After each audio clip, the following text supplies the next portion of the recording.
Well, some excellent points there from Laura and Paul. We're very grateful to you both. I thought for me, perhaps, out of all those vivid facts, I remember when Paul engaged in this debate, decades ago, and I always thought that we might hope that for young people what we were observing was a longer period of searching before they settled into a single job that they were really committed to. And so Laura's and that is consistent with evidence of young people moving around between more jobs and then finding a job which they work for a long time. And Laura's evidence that there are fewer job moves amongst young people, I think, is therefore quite a worrying statistic and ties in with Paul's observation that the transition from youthful education or non-employment into work is a transition that we don't manage very well in this country. Now, we have three expert panellists, and let me briefly invite them to give their observations on the full employment challenge. Francis O'Grady became TUC General Secretary in 2013. Susan Scott Parker, who is a particular expert on disabled people and the jobs market, and then of course Guy Stallard. So let's start with you, Francis. Thank you very much, David. I think it has to be welcomed that there is now this broad consensus around the goal for full employment, and it, personally feels as if we've come a very long way from the 1980s, the People's March for Jobs, mass unemployment, and certainly many in the trade union movement who believed that mass unemployment was used as an instrument of government policy at that time. So we're in a very different situation now when there is broad consensus that full employment is a good thing. But without doubt, as we've already heard, I think that raises many other dilemmas, not least around the quality of employment. And if you like, that kind of the story that we hear, that any job is better than no job, when in fact exploitation at work can be as scarring as exploitation out of work. So clearly we have to talk about the nature of employment, the quality of employment, but we also have to be realistic about the context within which we're having this debate, including that budget that, as we know, took more from the poor than it took from the rich and left 13 million families worse off because of, yes, raising the minimum wage by a bit, but taking away a hell of a lot more in tax credits. Secondly, interesting facts and figures around insecurity at work. Certainly the public are very aware of firms like Sports Direct, where the majority of people are employed on 0 hours and agency contracts. And in talking about the numbers, I think we also, it's not enough to talk about the numbers, because insecurity at work has a disciplinary effect, a controlling effect on the whole workforce. And that's kind of a very real observation from inside workplaces, that if agency workers are brought in on much lower paying conditions, that makes everybody feel insecure. And thirdly, of course, last week we had publication of the Trade Union Reform Bill, which has been described as the biggest attack on workers' rights, unions, and indeed civil liberties in 30 years. And again, that has a big impact on how people feel about their jobs and how secure they feel and how far they feel they have any capacity to improve their working lot. So one thing I would like to contribute is to ask that we consider not just full employment, but decent work.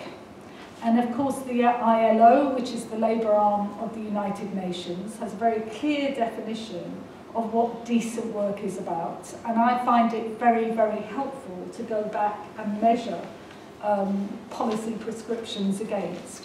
So it's about productive work, it's about having a fair income, and let's not forget that people will still have a very, very long way to go before we get real wages back to where they were before the financial crash of 2008. It is about security at work, but it's also about social protection for families. It's about the freedom for unions to organise and to bargain.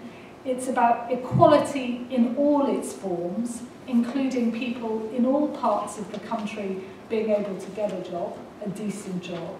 And it's about dignity at work. And when we talk about full employment, I think we also have to consider overwork as well as underemployment, because certainly in many parts of the labour market there is a great intensity, growing intensity of work on the one hand, while many other parts of the labour market people are scrabbling around to get a number of jobs together to be able to earn enough to live on.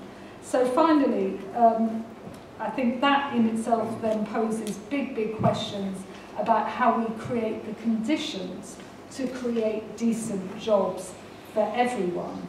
And in the world we live in now, I think again, we can't always rely on the old prescriptions. It's clearly a very different economy, a very different labour market to the one it was 30, 40 years ago. And clearly, in my book, that means we have to address some of those really systemic problems about Britain's poor record on investment, poor record on skills and productivity, but also a reminder that improving productivity, for example, in itself would be no guarantee of good jobs and fair shares for all. So I guess I'm asking us to move from what I think was an incredibly good presentation on the facts, but also into the political economy, and to begin to think about what the solutions might be that would have a real impact on working people's lives. Thank you, Frances. Of course.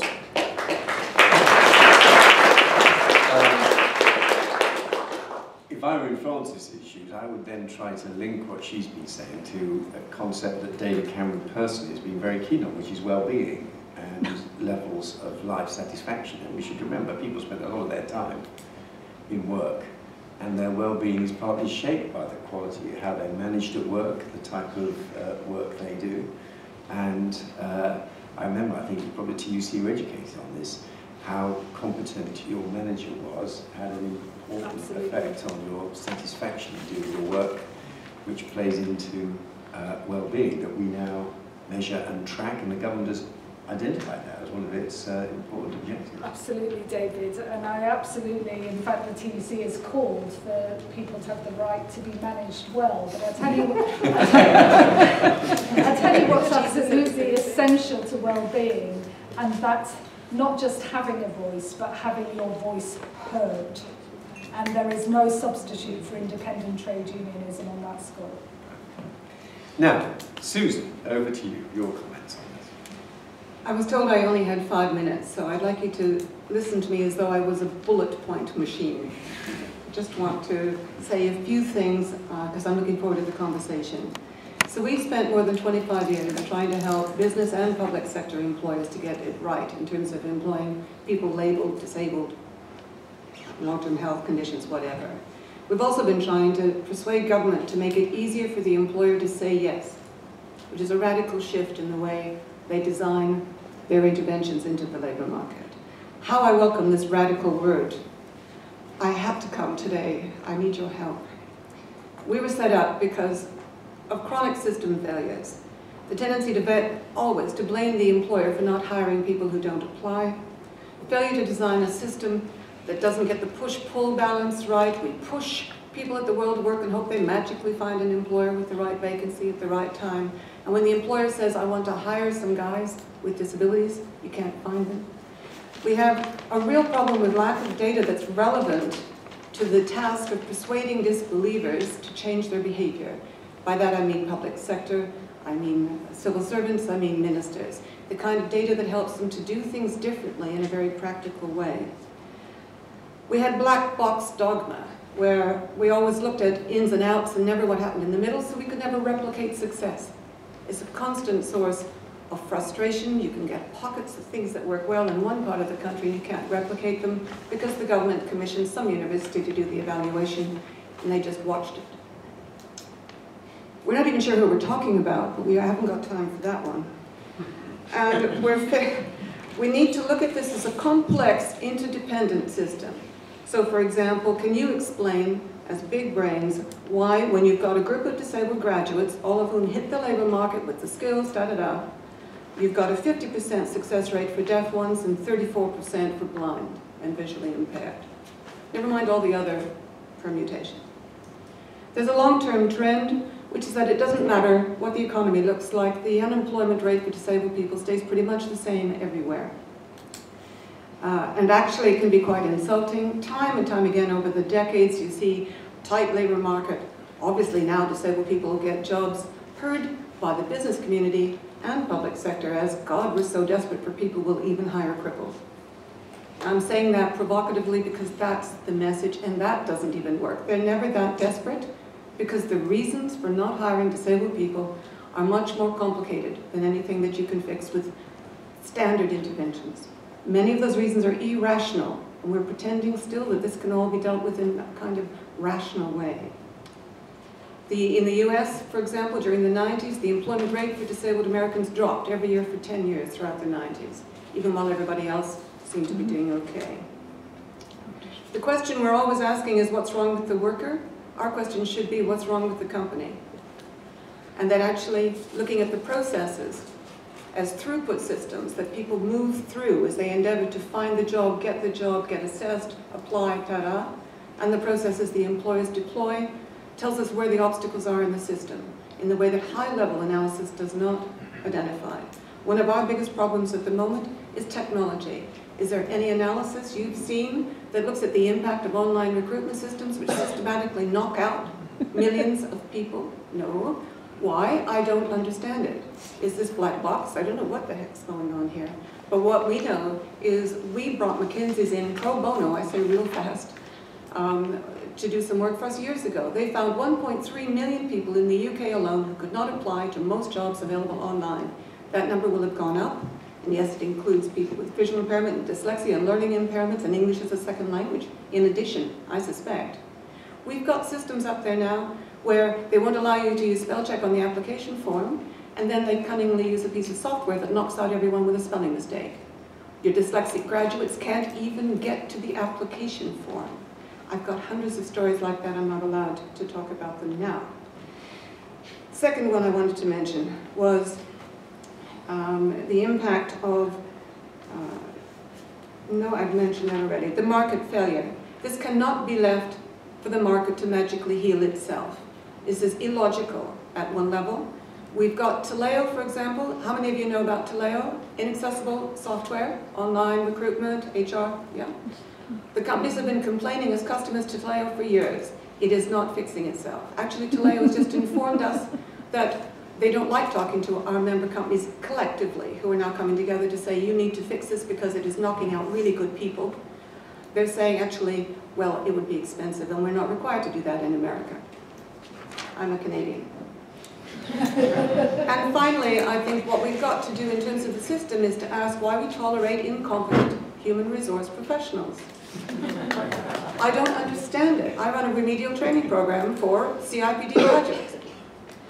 This is really serious, because until we tackle the fact that we had a phone call recently because the HR professionals were running an online recruitment system where if you ticked the box that said, yes, I need an adjustment because I'm a disabled applicant, it automatically sent out a rejection letter. Now, the HR professionals didn't notice, and there's lots they don't notice. Their training does not prepare them for managing the task that you've identified as what needs to be done to get full employment. And so as long as we have that systemic obstacle, and we all have to go around it, including the applicants from the disadvantaged communities you're dealing with, we're not going to get anywhere. A select committee inquiry, can you guys make that happen? I don't know. I think I should stop there. Is that 5 minutes? Susan?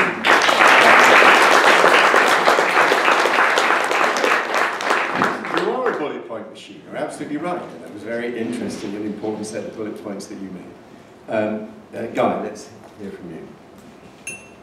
Thank you, David. I'm Guy Stallard, I'm Director of Facilities at KPMG. I've been a proponent of the living wage for many years. I sat with Francis on the Living Wage Commission representing business. I'm at the moment chairing for the Equality and Human Rights Commission an investigation into how you get responsible procurement in the cleaning industry. I will also be a bit of a bullet point machine. First thing is what you think about the facilities sector. The facilities management sector is often cast negatively in the press, but it's very key to the sector. It employs key cleaners, caterers, engineers, mailroom staff, etc. But it is an industry that is historically very labour intensive, rather affected by the minimum wage. In addition, it's also been an area of motion between public and private sector outsourcing and the perception that you outsource to save costs. In the early days of the outsourcing, it's very true that the outsourced companies were able to make high margins, and there was often arguments around whether salaries reduced for people as they transferred from private to the public sector or moved from one public sector employer to another. But that industry has changed, and with that has been bringing embracement of the living wage. The reality is the margins in the industry are now low single figures, so the industry needs to get highly motivated staff delivering effectively in a high quality service. The London Olympics, and it's a credit to the Mayor of London for getting them there, were living wage.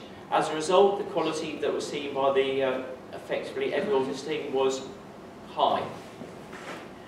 So why does it matter, etc.? Well, in-work poverty, going along with full employment, is one of the things that really resonates. When I was young, the key point was if you went to work, you were going to be able to move your career forward.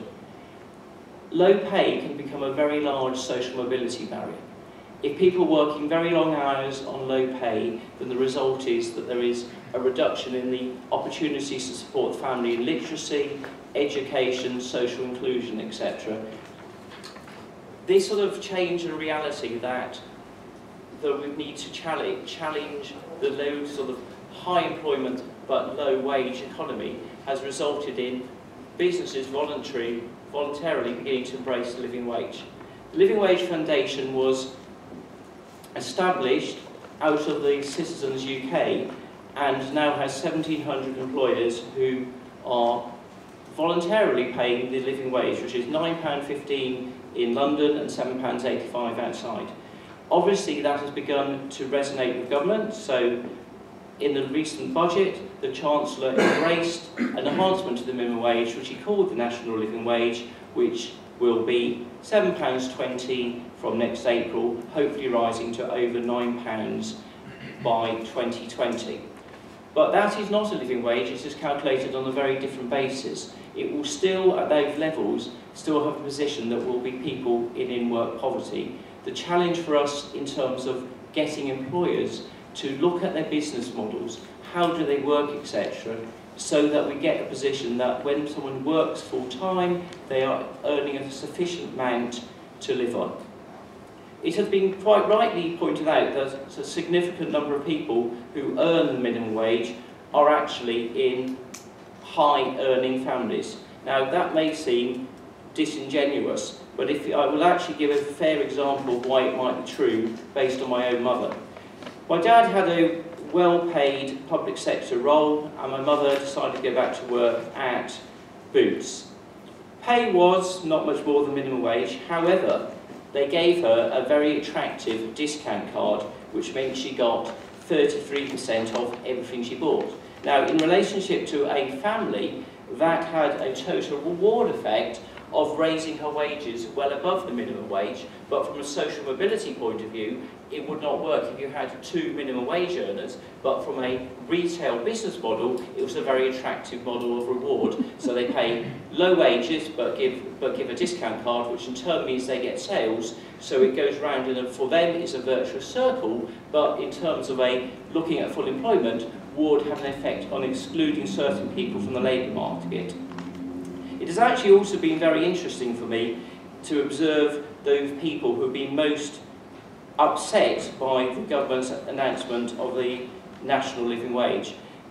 They have tended to be right-wing economists who view that in the end, it's quite a slightly nebulous theory that in the end, if we wage wages too much, all of us would actually end out with robots replacing all of our jobs.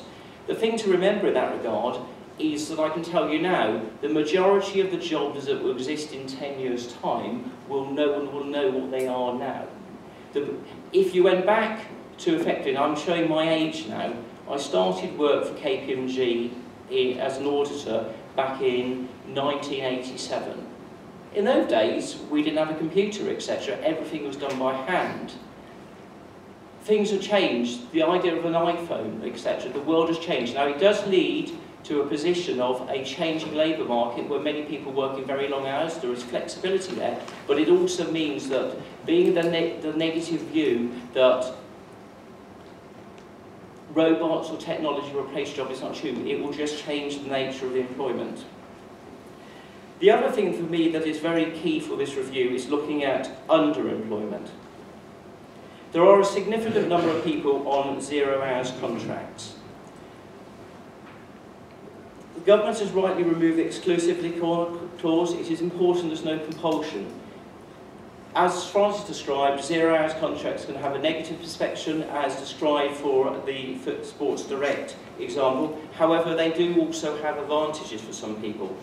They have the advantage that if you've got a family and childcare, that if there is no compulsion, you have ability, if your child is ill, to adjust your time in your diary.